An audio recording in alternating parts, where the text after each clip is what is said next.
Since it was founded, my country has not once been able to choose its own path. First Spain, then America. Over 100 years of this. I know. In the 19th century, an American mercenary named William Walker seized power in Nicaragua.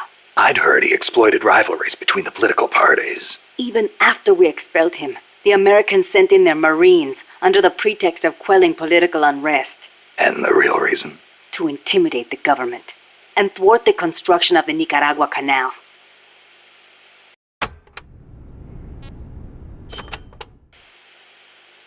I thought the U.S. already has the rights to build a canal in Nicaragua. They never intended to build a canal there. They'd already started digging in Panama. A canal in Nicaragua would break up the Panama Canal's monopoly.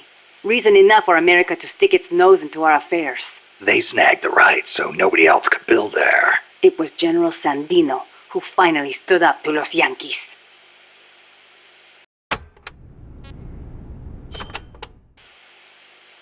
General Sandino waged a guerrilla war against the Marines, at last driving them out. He was a true hero, and to us Sandinistas, like a father. But when they pulled out, the Americans left us something to remember them by. The National Guard. Yes, La Guardia. In name, a peacekeeping force, but in reality, Commander Somoza's personal army, answering to no one else. Unable to stay silent, General Sandino went to protest and was assassinated by Somoza as he made his way home. It was then that Somoza and Los Sapos began to eat our country alive from the inside.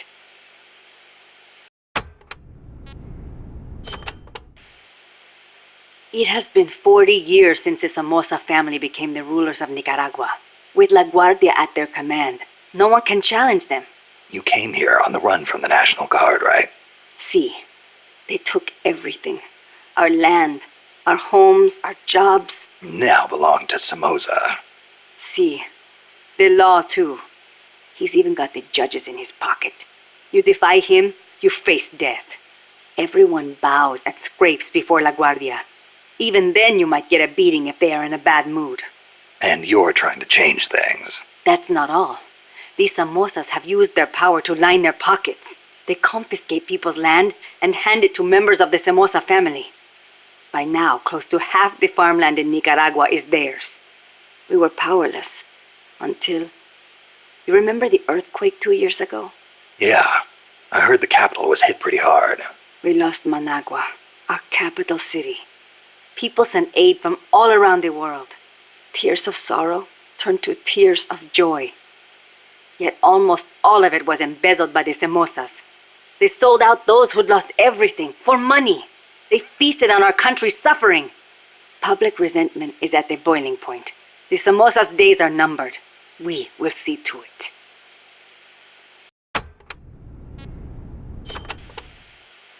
The first Somoza was originally no more than the commander of La Guardia.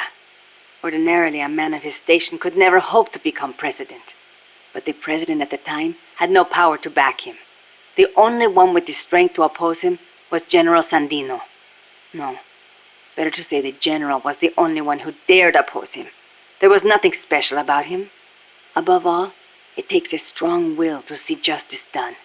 That is what he taught us. It's also what motivated Somoza to have him killed. Yes, the rest was easy. He got rid of the president, taking office in a sham election. And once he had the power, he never gave it up. Talk about heavy-handed. He had the Americans backing him, that's why. They didn't want to hand over power to a rebellious general.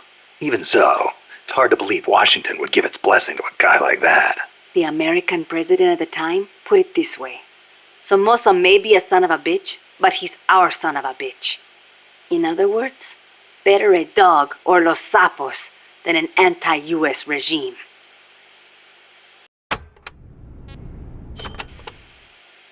The Managua earthquake struck 2 years ago, the day before Christmas Eve. Giant cracks opened up in the streets. Sleeping children were crushed in collapsing houses. No chance to escape. No visit from Santa Claus. Thanks to Somoza, the old houses could not even get rebuilt. It was a nightmare. I heard the epicenter was right in the middle of the city. Even today, It's too dangerous to build on top of the fault line. The city center is still in ruins. And to make things worse, Somoza stole the recovery money. We must not fail. We owe it to those who lost their lives. We will defeat Somoza.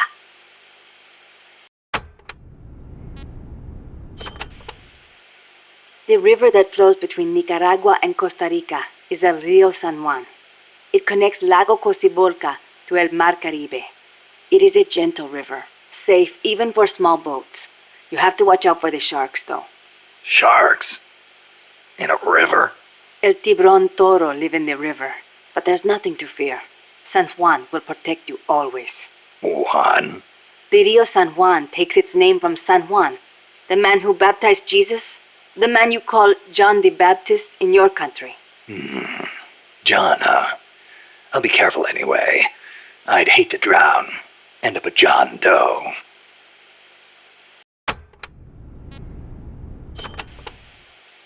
There is a volcanic island in Lago Cocibolca called Ometepe. It's formed from two connected volcanoes shaped like a porongo. The one with smoke coming out of it. That's the one. The smoking volcano is Concepcion. It erupts once in a while. The other one is Maderas. It's never erupted in recorded history. There's a lake in the caldera at the top. A crater lake.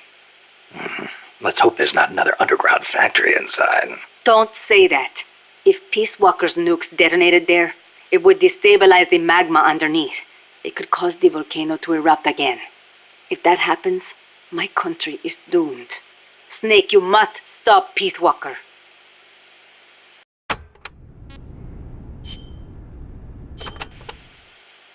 We are Sandinistas, the heirs of General Sandino's will.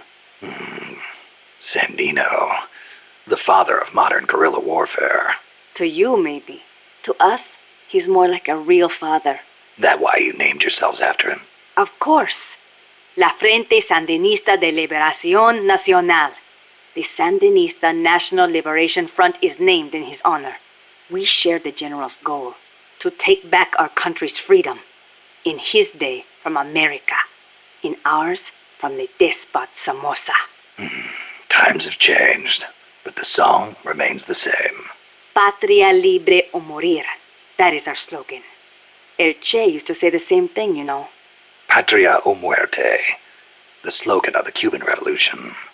So, you're fighting for a socialist revolution too, then? No, it's not about ideology. We only want to live normal lives. We are sick of living in a country where you can be beaten for walking down the street, where you never know if your neighbor is snitching on you. Our goal is to give back the country to its people. Yeah, the Cuban Revolution started out like that too. We are few in number, but we will win. Victoria o muerte. For a revolutionary, there is no other fate.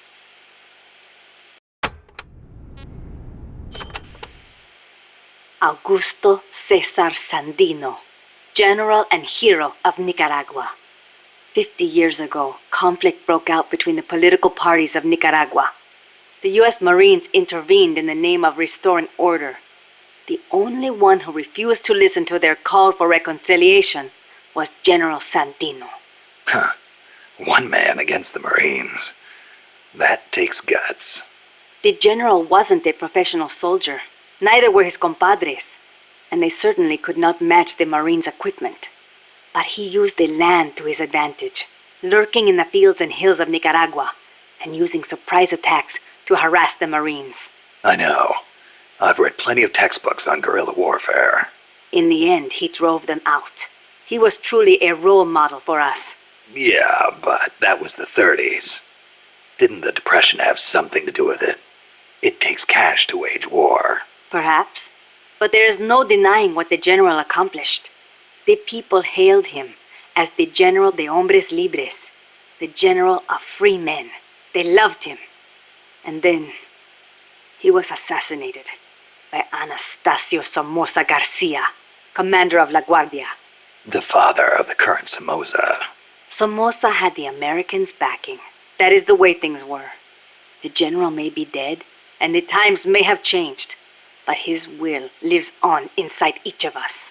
We are the sons and daughters of General Sandino.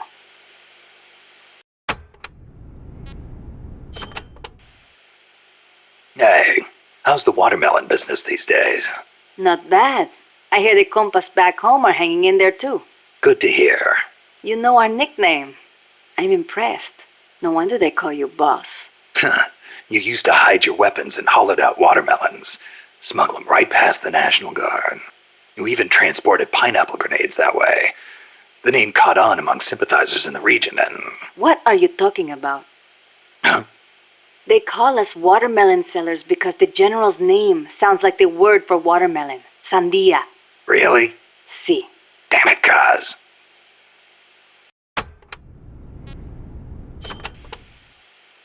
A revolution to bring peace to your country, huh? No matter how much we fight, peace never gets any closer, does it? I do not like it, but it is the only way. If we do not fight back, they'll just keep exploiting us. You want proof? Look at our country's history. Revolution is a means and not an end. I know. When the revolution is victorious, I want my country to be at peace. But to bring peace, we have to first eliminate that traitorous scum. It's an old saying. We make war that we may live in peace. Who said it? Aristotle. You know your history. I had a good teacher. It has always been like this. People making the same mistakes over and over. And still, all we can do is fight. I hear you. If you've got a goal, you've got to keep moving forward.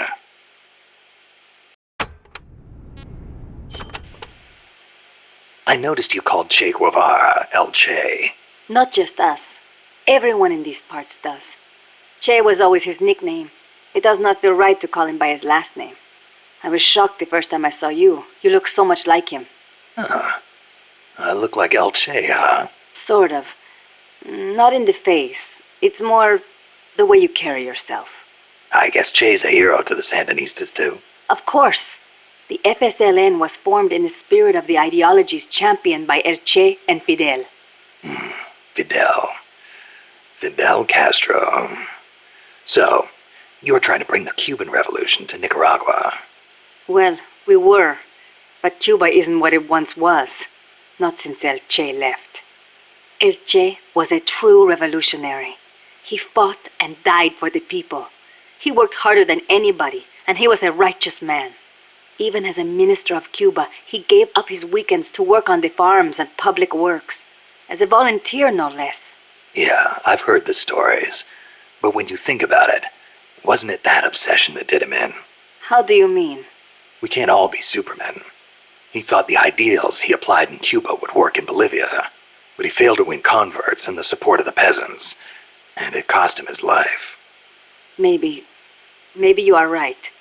But at least he did not steal from those peasants, no matter how hard things got. Yeah, I can sympathize with that. There's plenty of guerrillas out there who'd rob their own people to feed their revolutions. If we had a comandante like him, the Sandinistas would find the will to fight.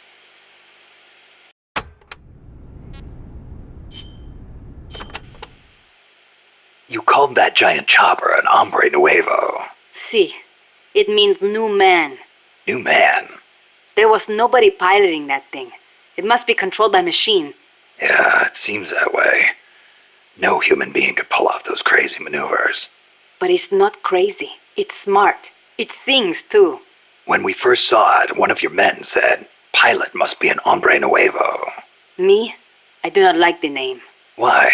Hombre nuevo was what El Che was striving to become. What all of us who joined the Sandinistas strive to become. That's why. An hombre nuevo is one who finds joy in virtue and voluntary labor. It makes me furious to see that name given to such a monster. I'll bet.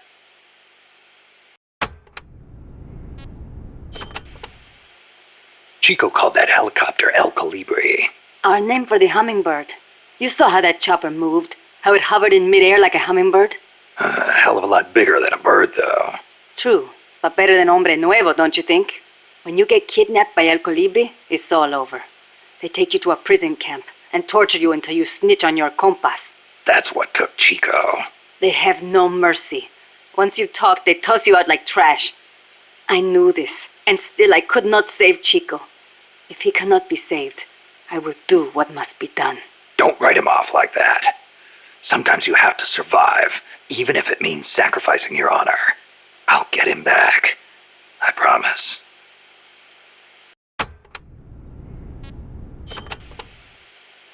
Snake, I need your opinion. How strong are the enemy's mercenaries? They're well trained. They've got more than enough men. Seasoned, too. A lot of them probably saw action in Vietnam. They're a tough bunch. And armed to the teeth. I don't think I've ever seen a mercenary force field that many tanks and attack choppers. It shows how much cash they have to throw around. And connections. How did they get access to such weapons? How do you think? They're backed by the one and only CIA. And here we are. Half of us farmers, and the other half students. Children, even. And weapons. We're so short on guns we have to steal them from the enemy. As much as I hate to say it, we're always going to be on the defensive. I know. And mi viejo. Without him, Yeah, I know. I don't know if we can win. Can we, Snake? Stop feeling sorry for yourself. But... Amanda, what? listen to me. Don't ever let your men hear you talk like that. You're their leader, and a leader has to stand tall, even when times get tough, when it feels like the fear and uncertainty could crush you. You're the one your comrades look to for reassurance. That's what a leader is. Don't forget it. Snake... If you're looking for comfort, go find a church. That's all I've got to say. You are right. I am sorry. I need to pull myself together. You'll be fine. I know you have it in you. Thank you, Snake.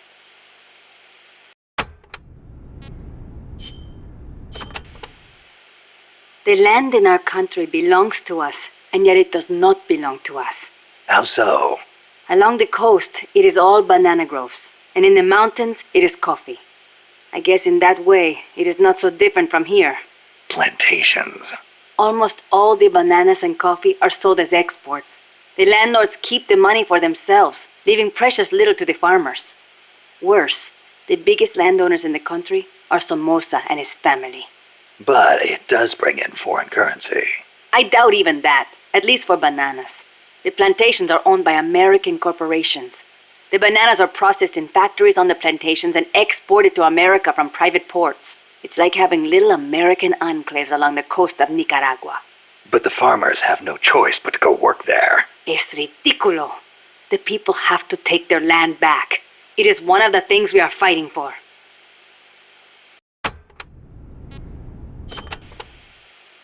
Tell me, when exactly did you realize your dad was working with the KGB? About 6 months ago. Up until then, we only had beans to eat. And then suddenly we started to get eggs and flour. Our bullet shortage simply disappeared. How'd he get the cocaine? Ask the KGB. All we did here was process it. Coca plants grow here too. But to my knowledge, almost all of the stuff we used came from Colombia and Bolivia. It's processed in a factory and then shipped to ports on the Caribbean Sea. Where does it go after that? I never thought about it. I mean, I did not want to think about it. The biggest cocaine consumer in the world is the United States. I'm guessing they smuggle it in on vessels disguised as fishing boats. Wait. La CIA uses that route too. Are you telling me they're selling cocaine to their own country? Looks that way. Those bastards are turning their own children into junkies?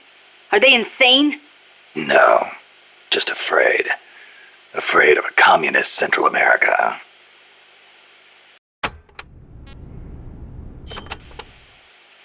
La CIA calls their new toy Peace Walker, eh? Yeah. So? It is an insult to us Nicos. Because of the guy you were talking about. Walker. Si, although it happened over 100 years ago. Back then, the political parties in Nicaragua were at each other's throats. The Nicaraguan Democratic Party hired an American mercenary to help counter their enemies, the Conservative Party. And that was Walker. After taking care of the conservatives, Walker decided to seize power in Nicaragua for himself, eventually making himself president. The Democratic Party gave him an inch, and he took the whole country. But it did not end there. Not only did he make English an official language, he tried to reintroduce slavery. Walker's goal was to build a Caribbean empire centered on the American South. Caribbean Empire? Sounds kind of like what Coldman is trying to pull off. The gringos are always like that. They invent some convenient excuse to trample all over foreign countries like they own the place. Peace Walker, ha! What happened to Walker, in the end? A united Central American army led by Costa Rica kicked his ass and sent him running back to America. Then why don't we do the same? I, for one, don't intend to let Coldman get his way. Good idea. I'm glad we have you, boss.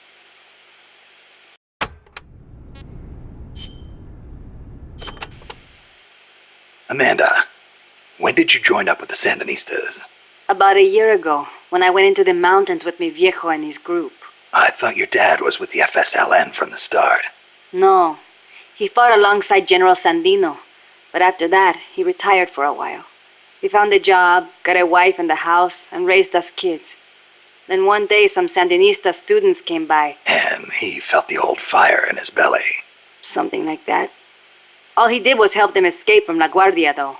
But then La Guardia showed up. They broke into our house and began pushing him around, shouting questions. I'm guessing he kept his mouth shut. No matter how hard they hit him. Our house was trashed. After that, he was on their list. They harassed him day and night. It was only then that he gave himself over to the Sandinistas. He kept it hidden from us at first, so we would not get hurt. He sounds like a good father. He was. But my mother got fed up with it. She left us. I don't blame her. Why didn't you go with her? It was a hard decision for sure. But like my father, I could not let Somoza get away with his crimes. But most of all, Chico. he is too much like his papa. One way or the other, he was going to stay, and I could not leave him behind. Soon enough, La Guardia drove us out, and we found ourselves in the mountains. It just kind of happened. Well, for an accidental revolutionary, you sure put up a hell of a fight. The mountains make men into warriors. The training is harsh, but it brings us that much closer to being hombres nuevos. Chico couldn't ask for a better sister. I can see why they picked you to be Comandante.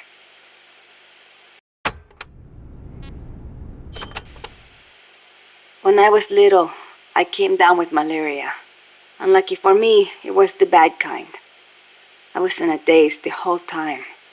And at one point they said I was not going to make it. Malarial encephalopathy. I hear it's pretty common in tropical malaria cases. Even today, my memory sometimes gets a little fuzzy. Since then, I've had this fear of mosquitoes. When I hear them buzzing nearby, I get jumpy. Ah, that explains the chain smoking. See, I thought it might help keep the mosquitoes away, just a little. Maybe it is all in my head. You're the same way, right? Well, I will say this. I prefer a cigar over mosquitoes. Me too. I've got to hand it to you. Takes guts to conquer your fear like that and live a guerrilla's life in the wild. It is nothing. El Che did not let asthma stop him from leading the revolution. Compared to him, I am no hero.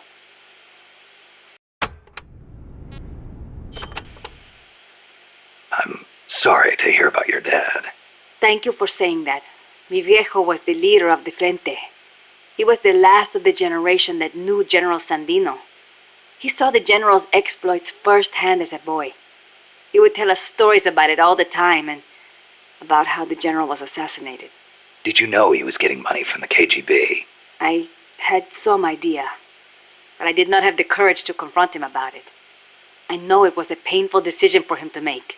I can imagine. Yes, my father was a good man. I loved him as a daughter, and his soldiers believed in him. Thanks to him, La Frente held together even in the worst of times. I don't know if I can ever fill his shoes.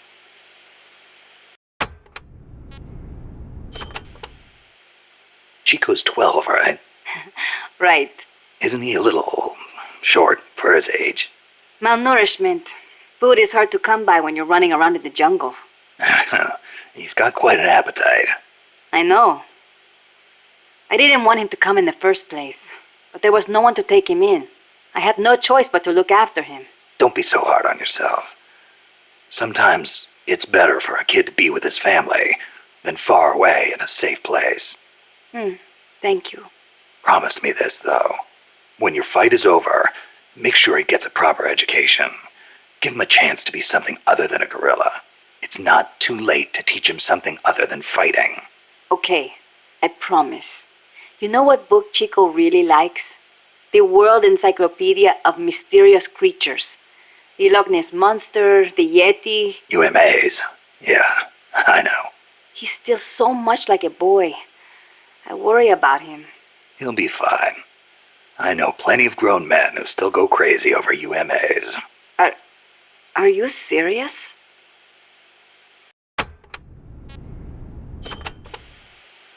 Amanda, you getting used to Mother Base? Yes, it is heaven compared to living in the mountains.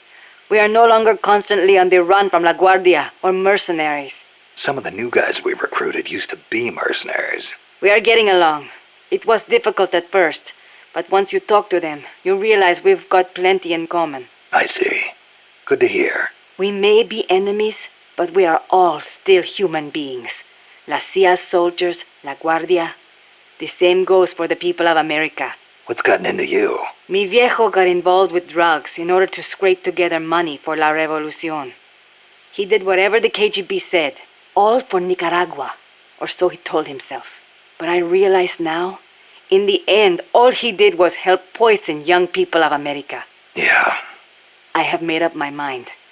Even when I leave Mother Base and return to La Revolucion, I will never turn to drugs, nor will I look to the KGB for help. If we topple Somoza using the KGB and drug money, we will lose the people's hearts. So, you're choosing a different path from your father. I still respect him, but I will not do things the way he did. Well, I'm sure Chico will be glad to hear that. Chico is a grown soldier now. I could not face him otherwise. Well said, Amanda. Those are the words of a true Comandante. Stop. I was inspired by the greatest comandante I have ever known. Boss. Ah.